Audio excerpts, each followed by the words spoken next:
Hello friends, তোমরা কেমন আছো? ভালো আছো আশা করি। আমরা এই যে বৃষ্টি বাদলেও এত ঠান্ডার মধ্যে বেরিয়ে পড়লাম, তাড়াতাড়ি বেরোতে হলো। আমরা যাচ্ছি আসলে অ্যাকচুয়াল হসপিটালে, জানো তো। তো তন্ময়ের মেসোমশাই, ওনার শরীর খারাপ। তো আমরা হসপিটাল যাচ্ছি। এই যে শ্রীরামপুরে নেমে পড়েছি। শ্রীরামপুর ট্রেনে করে এসে শ্রীরামপুরে নামলাম। নেমে এই যে টোটো করে আমরা যাচ্ছি হসপিটালের দিকে।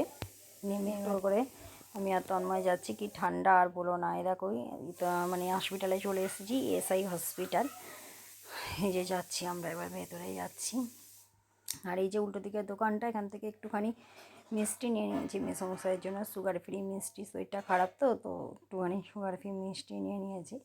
এই যে আমরা এবার চলে এসেছি হসপিটালে। তো দেখো মেসোমশাই এই যে তন্ময়ের সাথে কথা বলছে, তন্ময় কথা বলছে মেসোমশাইয়ের সাথে। তো মেসোমশাইয়ের বয়স অনেকটাই হয়েছে, শরীরটাও অসুস্থ। মাসিমণি যেহেতু নেই, উনি আরও একা হয়ে গেছেন। তো এই হচ্ছে ব্যাপার। ওই মেসোমশাইকে দেখে টেখে তারপরে তোমার এবার আমরা নিজে টোটোয় এবার উঠে পড়েছি, বেরিয়ে পড়লাম আমরা টোটো করে। এবার বাড়ির দিকে রওনা হচ্ছি। তো আমরা এবার বাড়ির দিকে চলে আসছি। এই যে আমরা বাড়িতে চলে এসেছি।